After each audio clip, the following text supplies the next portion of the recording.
আলহামদুলিল্লাহ ছোটবেলা থেকে আমি কখনো কোনো অভাব অনটন দেখে বড় হইনি। কিন্তু সময় পরিস্থিতি কখন মানুষকে কোথায় নিয়ে দাঁড় করে কেউই আমরা বলতে পারি না। আজকে অনেক দিন পরে সংসারের এ টু জেড সব কাজ করলাম, সবগুলো রুম মন মতো আবার একদম পরিষ্কার পরিচ্ছন্ন করে নিলাম।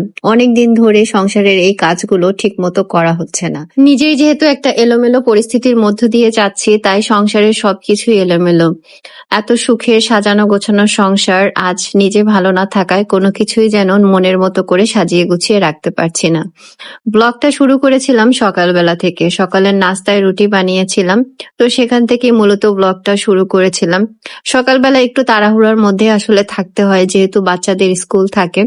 তো সেই জন্য সকালবেলা ব্লগ শুরু করলেও কেন যেন ওই টাইমটা একটু অলসতা কাজ করে, সবকিছু ঠিক মতো ভিডিও করতে ইচ্ছে করে না। বাচ্চাদের জন্য প্যানকেক বানিয়েছিলাম। প্যানকেকটা আগে দুই ছেলেই পছন্দ করতো, ইদানিং আবার ছোট ছেলেটা খেতে চাচ্ছে না।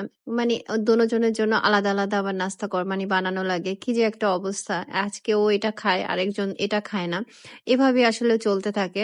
আর ছোট বাচ্চা কাচ্চা হলে ওদেরকে আসলে জোর করেও কোনো কিছু খাওয়ানো যায় না। এখন বের হচ্ছি, যাচ্ছি বাজার করার জন্য, কারণ একেবারেই বাজার সদাই নেই বললেই চলে, বিশেষ করে শুকনা বাজার। তো ওগুলো করার জন্য যাচ্ছি। আর বের হওয়ার আগে কারেন্ট চলে গেছে। আর আমাদের বাসার না ভিতরের দিকে, মানে বিশেষ করে সিঁড়ির যে জায়গাগুলো, এই জায়গাগুলো একেবারে অন্ধকার। সিঁড়িটা মাঝখানে তো বিল্ডিং এর, এই জন্য। তো চলেন যাই, ওখানে গিয়ে দেখি। একা একা ভিডিও করতে পারলে করবো, আর না হলে তো নাই। বাজার সদাই করার জন্য সুপার শপে চলে গিয়েছিলাম। ভাবলাম এখানে একই জায়গায় সবকিছু পাবো, এখান থেকে একটু একটু করে নিয়ে নিয়ে যা যা লাগবে। আর জিনিসপত্রের আসলে যেই হারে দাম বাড়তেছে, কোনটা রেখে যে কোনটা নিব, সংসারের অনেক কিছুই অনেক সময় বাদ দিতে হয়। মনে হয় যে না, এই মাসে এইটা নেই তো নেক্সট মাসে অন্যটা নিব। মানে হিসাব নিকাশ করে আসলে চলতে হয়, কিছুই করার নেই। এটা হয়তো আমার সাথে অনেকেই একমত হবেন যারা আমার ভিডিও দেখেন। আর যাদের হয়তোবা আর্থিক দিক থেকে সেই ঝামেলা নেই, তাদের হয়তোবা এটা মনে হবে না। তো যাই হোক, আগে যেহেতু কখনো নিজের হাতে বাজার সদাই করতাম না, তাই এগুলোর ধারণা সেরকম একটা ছিল না। আর এখন যেহেতু নিজে করতেছি কয়েক মাস যাবত, তাই টুকটাক এইসব বিষয়ে ধারণা হয়েছে।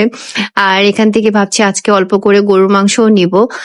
সাধারণত সুপার শপ থেকে মাছ আমার ওইভাবে কেনা হয় না, কেন যেন এই জায়গার মাছ আমার কাছে তেমন একটা ফ্রেশ মনে হয় না, বাজারের মাছ যেরকম মনে হয়। তো আমি অলরেডি বাসায় চলে এসেছি। আর প্রথমে ভাবলাম যে গরুর মাংস কিনেছিলাম সেটা বের করে আমি এখন নর্মাল ফ্রিজে রেখে দিব, কারণ আমার এর মধ্যে আবার টুকটাক কিছু কাজ আছে, সেগুলো শেষ করতে হবে। তো অন্যান্য শুকনা বাজার পরে গোছালেও সমস্যা নেই, কিন্তু মাংসটা এভাবে রেখে দিলে সমস্যা। আর এই বক্সের মধ্যেই একসাথে নিয়ে এসেছিলাম, তো সেই জন্য বক্সটা খুলে আমি মাংসটা বের করে এখন নর্মাল ফ্রিজে রেখে দিলাম। আর কি কি বাজার সদাই করলাম একটু পরে আপনাদেরকে দেখাচ্ছি। তার আগে আমি আমার জন্য একটু চা বসালাম, যে একটু চা খেয়ে নেই, মাথাটাও একদম ভারী হয়ে আছে। এখন অবশ্য চা খাওয়া মনে হয় যে আগে থেকে অনেক বেশি কমে গেছে। আগে যেমন সকাল বিকেল একটা চা খাওয়ার নেশা ছিল, খেতে ইচ্ছে করতো। এখন কিছুদিন খাওয়া দাওয়া এলোমেলো হয়, এখন চাও খাওয়া হয় না। তো আমি চাটাও নিয়ে নিলাম। এদিকে আবার ভাবলাম যে ভাতটাও ধুয়ে বসিয়ে দেই, ভাত বলতে চাল ধুয়ে বসিয়ে দিই, চালটাও হতে থাকে আর কি, ভাতটা অনেকটাই হয়ে যাবে আমার এদিকে চা খেতে খেতে। আর ইদানিং যেটা হয়েছে, ভাত বসিয়ে দিয়েও দেখা যায় যে আমি সামনে বসেও অনেক সময় ভাত নরম করে ফেলি, সামনে দাঁড়িয়ে থাকি, বাট তারপরও ধ্যানটা কেন যেন সরে যায়। আর এদিকে আমি মাংসটাও বের করে নিলাম। আজকে মাংস দেখে কেমন যেন তেমন একটা ভালো লাগছিল না, যদিও আগোড়ার মাংস এর আগে কয়েকবার এনেছি, বেশ ফ্রেশ থাকে অন্যান্য জায়গার তুলনায়, তো সেখান থেকে নেওয়া হয়। তো আজকে মাংস ফ্রেশ ছিল, তবে মাংস মনে হচ্ছিল যে হাড়ের পরিমাণ, চর্বির পরিমাণ বেশি। আর লোকটা যে দিয়েছে, তো ম্যাক্সিমামটাই আসলে শক্ত শক্ত, এখানে বড় বড় হাড় ছিল। তো যাই হোক, তবে মাংস ফ্রেশই ছিল। তো টুকটাক তরকারি রান্না করা আছে, তাই ভাবতেছি সেটা দিয়ে হয়তো দুপুরে হয়ে যাবে। আবার মনে হলো যে না, মাংস যেহেতু এনেছি ফ্রেশ রান্না করি, কারণ ফ্রেশ জিনিস খাওয়ার মজাই অন্যরকম, পরে আবার সেটা সেরকম মজা লাগে না আর কি। যাই হোক, আপনাদেরকে একটু ভালো করে দেখাচ্ছিলাম।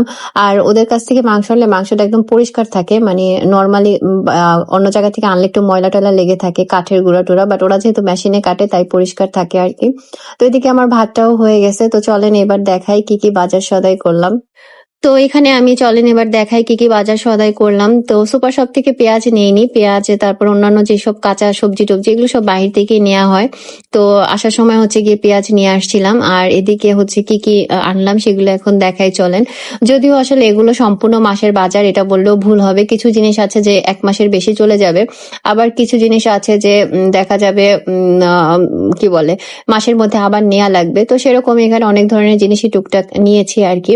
ওই যে রুম মোছার জন্য লাইজল, তারপরে হচ্ছে গ্লাস ক্লিনার, টুকটাক এইসব আর কি। তো এক্সট্রা জিনিস এগুলো তো প্রত্যেক মাসে আসলে লাগে না, 1 মাসে কিনলে দেখা যায় যে 2-1 মাস অনায়াসে চলে যায়। আর যেহেতু চা খাই, চা চিনি চা পাতা এগুলো তো লাগেই, মানে সবসময় সবসময় দেখা যায় হাফ কেজি চা পাতা নিয়ে আসি। এবার অবশ্যই একটু কম করে এনেছি, কারণ চা ইদানিং একটু কম খাওয়া হয়। আর আরেকটা নতুন ব্র্যান্ডের আনলাম, খেয়ে দেখি যে এটা কেমন লাগে। আর এখানে ডাল এনেছি 3 রকমের, মুগ ডাল, মসুরির ডাল, তারপরে বুটের ডাল। মুসুরি ডালের পরিমাণটা একটু কম এনেছি, বুটের ডাল আর হচ্ছে গিয়ে মুগ ডালটাই বাচ্চারা বেশি পছন্দ করে। মুগ ডাল বলতেছি, বুটের ডাল আর মুসুরির ডাল বাচ্চারা বেশি পছন্দ করে। আর মুগ ডালটা একটু কম এনেছি আর কি, কি জানি বলতেছি উল্টাপাল্টা জানি না। তারপরে হচ্ছে গিয়ে অন্যান্য এখানে কি বলে হুইল পাউডার থেকে শুরু করে লবণ থেকে শুরু করে, যেমন লবণ কিন্তু 1 প্যাকেট 1 মাস লাগে না, 2-2.5 মাস চলেই যায়। তারপরে হচ্ছে সাবান বা যা যা লাগে অল্প অল্প করেই নিয়ে আসছি, যাতে মোটামুটি 1 মাস হয়, আবার কিছু জিনিস থেকে যাবে। আর পোলার চালের দেখলাম ইদানিং অনেক দাম বেড়ে গিয়েছে। তো যাই হোক 2 কেজি নিতে চেয়েছিলাম, পরে এখন 1 কেজি আনলাম, বললাম যে না পরবর্তীতে লাগলে বা দরকার হলে নেওয়া যাবে। আর আমি আসলে যে ভিডিও শুরুতে যে কথাগুলো বললাম, মানে আমি আসলে মধ্যবিত্ত ফ্যামিলি থেকে বড় হয়েছি বা নিম্ন মধ্যবিত্ত ফ্যামিলি যেটাই বলেন না কেন, কিন্তু কখনো আমার লাইফে আমি কোনো অভাব অনটন দেখে বড় হইনি। আমার মানে চাওয়াও লাগেনি কোনো কিছু, আলহামদুলিল্লাহ তার আগে সবকিছু আমার হাজির হয়ে গেছে। যে জিনিস মানুষের একটা করে থাকতো সেই জিনিস সবসময় 2টা করে থাকতো আমার। এটা আসলে গর্ব করে বলতেছি না, আল্লাহ আমার রিজিকে রেখেছেন বা আমার ফ্যামিলির কাছ থেকে আমি সেটা আলহামদুলিল্লাহ পেয়েছি। ছোট থেকে বড় কখনোই আসলে কোনো বিষয় নিয়ে মানে এই যে আব্বু চলে আসছে, মানে এই মানুষটা বা আমার আম্মু মানে কোনো শখ আহ্লাদ কখনোই আমার অপূর্ণ রাখেনি। আমার আম্মু সবসময় বলতো যে মেয়ে মানুষের শখ আহ্লাদ সবসময় বেশি করে পূরণ করতে হয়, কারণ বিয়ে হয়ে গেলে তারা চলে যায় অন্যের ঘরে, স্বামী ভালো হলে তো ভালো, আর না হলে তাদের সেই শখ আহ্লাদ কখনোই পূরণ হয় না। তো যাই হোক এইসব কথা বলতে গেলে আবার অনেকটা ইমোশনালও হয়ে যাব। তো এখানে আব্বুর সাথে একটু কথা বলতেছিলাম, আব্বুর হচ্ছে ডাক্তার দেখিয়েছে, কিছু টেস্ট করা লাগবে, তো সেই বিষয়ে কথা বলছিলাম। এরপরে আমি হচ্ছে গরুর মাংসটা এখানে রান্না করে নিচ্ছি। আর গরুর মাংসটা না আমার কাছে একদম সিম্পল ভাবে অল্প মশলা দিয়ে রান্না করলেই বেশি ভালো লাগে, একদম ফ্রেশ ফ্রেশ। মানে অনেকে আছে না গরম মশলা অনেক ধরনের মানে মশলা টসলা দিয়ে একদম জয়ফল জয়ত্রী, তারপরে পোস্তদানা এইটা সেটা শাহি জিরা, মানে এইসব দিয়ে ভরিয়ে ফেলে, আমার ওইটা কেন যেন ভালো লাগে না। আর দেখবেন অতিরিক্ত মশলা দিয়ে রান্না করলে সেই খাবার না মানে মুখে দিলে প্রথমে ভালো লাগে কিন্তু বেশি খাওয়া যায় না। তার থেকে আপনি যদি অল্প পরিমাণ মশলা দিয়ে রান্না করেন দেখবেন সেটা খেতেও সুস্বাদু হয়, খাবার হজমও ভালো হয়, এবং সেইটা খাওয়ার পরে অস্বস্তি ফিলটা হয় না। আমার তো হয় না, আমার কাছে এটাই মনে হয়। আর আমার হাতে গরু মাংস রান্না আমার ফ্যামিলির সবাই অনেক বেশি পছন্দ করে। তো যাই হোক সেভাবেই রান্না করেছিলাম। আর গরু মাংস রান্নার রেসিপিটা আমি আলাদা করে আমার তামান্নাস কিচেন যেই ফেসবুক পেজ এবং চ্যানেল আছে সেখানে আপলোড করে দেবো, আপনাদের জন্য লিঙ্কটা দিয়ে দিব, যাতে করে আপনারা সহজভাবে দেখে মানে জেনে নিতে পারেন যে আমি কিভাবে রান্না করি। আশা করি সেভাবে রান্না করলে আপনাদের অনেক অনেক বেশি ভালো লাগবে, আর একবার এভাবে রান্না করলে বারবারই এভাবে রান্না করে খাবেন। তো আপনাদের জন্য আমার কমেন্টে অথবা ডেসক্রিপশন বক্সে আমি হচ্ছে লিঙ্কটা দিয়ে দিব, সেখান থেকে দেখে নিতে পারেন। আর অল্প করে ভাবলাম যে করলা ভাজি করি, তো সেই জন্য করলা অলরেডি কেটে নিয়েছি, আর বেশি করে পেঁয়াজ কেটে নিলাম। এদিকে আবার লবণ নেই, লবণটাও কেটে আমি ঢেলে নিলাম।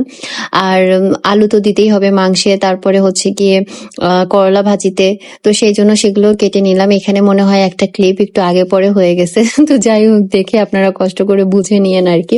তো এখানে আমার করলা ভাজিটাও হয়ে গেছে, এটা একদম সাদা সাদা করে বেশি করে পেঁয়াজ দিয়ে ভাজি করেছি, লবণ পেঁয়াজ আর হচ্ছে কাঁচামরিচ আর কিছুই এখানে দেইনি। তো এইভাবে সাদা করে ভাজি করলে কিন্তু ভালো লাগে, চিংড়ি মাছ দিলে আরো ভালো লাগে, বাট চিংড়ি মাছ আর বের করিনি ফ্রিজ থেকে, আবার সময় লাগবে সেই জন্য আর করা হয়নি। আর এখানে এই যে দেখেন বাচ্চাদেরকে কিভাবে আমি ব্যস্ত রাখি, মানে ওরা খেলার ছলে ছলে মানে দুজনকে ওদের দিয়েছি, খেলা দিয়েছি যে দুজনে 2টা কাবার লাগাইতে হবে, দেখি কে সুন্দর করে আগে ভাগে লাগাইতে পারে। তো ওরা দেখা যায় কাজ নিয়েও ব্যস্ত থাকে, আবার হচ্ছে গিয়ে টিভি বা মোবাইল থেকে, মোবাইল তো একেবারেই দেই না, টিভি তাও দেখে একটু টুকটাক। তো সেগুলো নিয়ে একটু ব্যস্ত থাকলে বাচ্চাদের খেলাধুলাও হলো, আবার একটু ব্যস্ত থাকাও হলো। আর মাংসের কালারটা দেখেন কি সুন্দর আসছে, আর অনেকদিন পরে হচ্ছে গিয়ে আজকে আলহামদুলিল্লাহ অনেক মজা করে হচ্ছে গিয়ে মাংস দিয়ে আমরা সবাই মিলে ভাত খেয়েছি। 40, 41, 42, 43, 44, 45, 46 আর 46 কি বলবে? 46 47 48 48 49 তারা দুইজন আজকে জীবনে প্রথমবারের মতো একা একা আপেল ছুলবে। প্রথমে হচ্ছে সে বলতেছে আপেল যেহেতু সে ছুলে খায়, আফিফ আবার ছোলা ছাড়াও খায়, কিন্তু আবরার সাহেব ছুলে খেতে পছন্দ করে। তো সে সুন্দর করে পিলার, তারপরে হচ্ছে গিয়ে প্লেট সব নিয়ে আসছে, ছুলে তারপরে খাবে। সেই জন্য দুই ভাইকে বললাম যে ঠিক আছে তোমরা তাহলে ছুলে তারপরে খাও। তো প্রথমবার তারা ছুলে তারপর হচ্ছে এখন আপেল খাইতেছে। হ্যাঁ, ওই বাটি দে ছোটটা ডুবা বাটি আর লাগবে না, সমস্যা নেই। কেমন লাগলো আপেল ছুলে? একটু কষ্ট হয়েছে?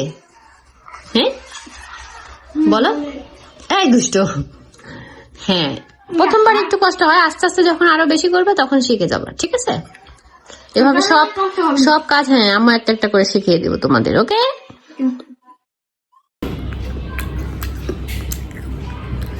তুমি খাও, আমি খাবো না। ওরে আমার আদর, এগুলো আমার আদর। আজকে পড়ছো সুন্দর করে হুজুরের কাছে? করবা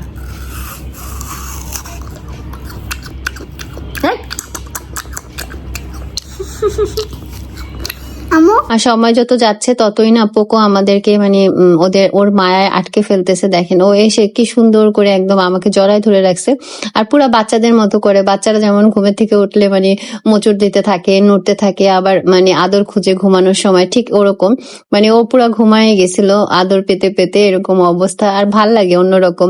এই দেখবেন ছোট্ট বাচ্চা কাচ্চা হোক বা পশু পাখি হোক, সবকিছু না অন্যরকম একটা মায়া থাকে।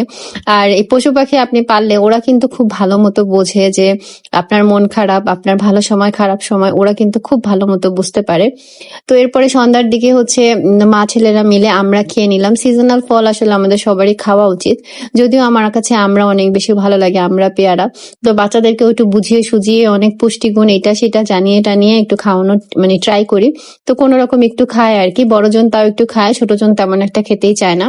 আমার না অনেকগুলা কাজ করতে হবে, কিন্তু কাজ কোন দিক দিয়ে শুরু করবো আর কোন দিক দিয়ে শেষ করবো সেটাই বুঝতেছি না। রান্নাঘরে বেশ কিছু কাজ আছে, গুছগাছ করতে হবে, রুম গুলো গোছাইতে হবে, মানে সবকিছু নিয়ে একদম এলোমেলো একটা অবস্থার মধ্যে আছে। ভালো লাগতেছে না, বাট কাজগুলা করা দরকার। অনেকক্ষণ ধরে নিজেকে বুঝাইতেছি যে না, কাজগুলা করা দরকার, করে ফেল করে ফেল।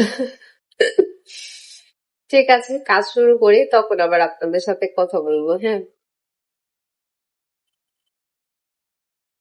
তো অনেক কিছুর পরে তারপরে লেগে পড়েছি সংসারের কাজে। আজকে দুপুরে রান্না বান্না খাওয়া দাওয়ার পরে আমি হচ্ছে গিয়ে দুপুরে থালা বাসনও ভালো মতো পরিষ্কার করে নিয়ে আবার রান্নাঘরের মানে সেলফ গুলো একটু এলোমেলো হয়ে আছে, তাই আজকে একদম বলে যায় যে মাজায় কাছা বেঁধে নেমে পড়ে না, ওরকম নেমেছি যে আজকে সবকিছু একদম ঝকঝকা চকচকা এবং পরিষ্কার করে ফেলবো। তো সেই জন্য যেখানে যা আছে খুঁজে খুঁজে সেগুলো হচ্ছে পরিষ্কার করতেছি। এদিকে রাতের জন্য ভাতও বসিয়ে দিয়েছিলাম, ভাতটা হয়ে গেছে, মাঠটা ঝরিয়ে নিলাম। তো দেখলাম যে না, ওড়নাটা আসলে কাঁচা দিয়ে নিতে হবে, না হলে কাজ করে সুবিধা পাচ্ছি না। আর একেবারে বড় হাতার জামা হলে আমার যেটা হয়, বারে বারে কাজ করার সময় না ভিজে যায়, আমার খুব বিরক্ত লাগে মানে ভেজা ভেজা থাকলে।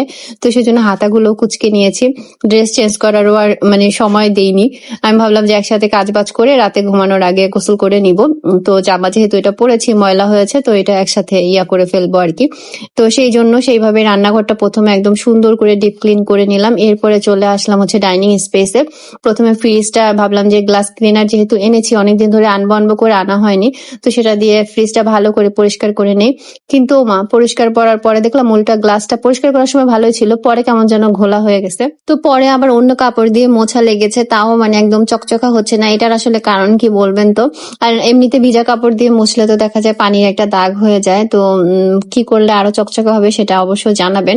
যদিও পেপার দিয়ে মুছলে গ্লাসগুলো পরিষ্কার থাকে, কিন্তু এছাড়া কি করা যায় আপনারা একটু জানাবেন যাদের জানা আছে। তো আমি এদিকে রুমগুলো ভালো করে ঝাড়ু দিয়ে নিচ্ছি, আর রুমগুলো ঝাড়ু দিয়ে আমি রাতেই সুন্দর করে মুছে ফেলবো।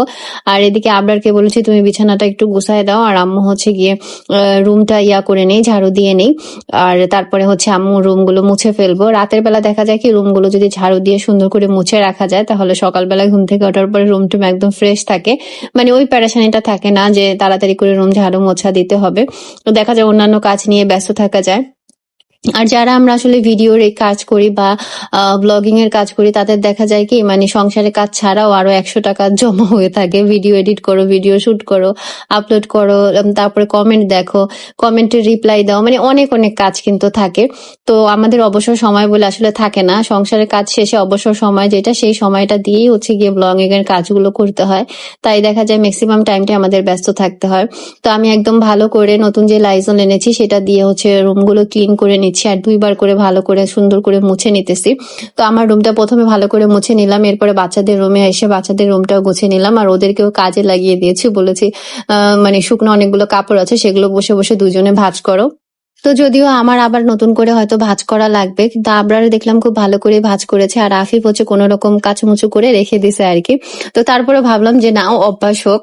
আর আফিফ আবরার বলতেছিল যে আমাদের কাপড় চোপড় গুলো তো ভাঁজ করা অনেক সহজ, মানে ওদেরটা যেহেতু ছোট তাই তাড়াতাড়ি হয়ে যায়, আর বড় কাপড় ভাঁজ করতে তো একটু কষ্ট হয়, সেটাই বলতেছিল একজন আরেকজনকে যে ভাইয়া সব কাজই অনেক বেশি কষ্ট, তাই না? আম্মু অনেক কষ্ট করে কাজ করে, মানে একজন আরেকজনকে বলে, আমার কষ্ট তারা বোঝে, আবার বুঝে সুঝে তারাই দেখা যায় সবকিছু এলোমেলো করে, এই হচ্ছে অবস্থা।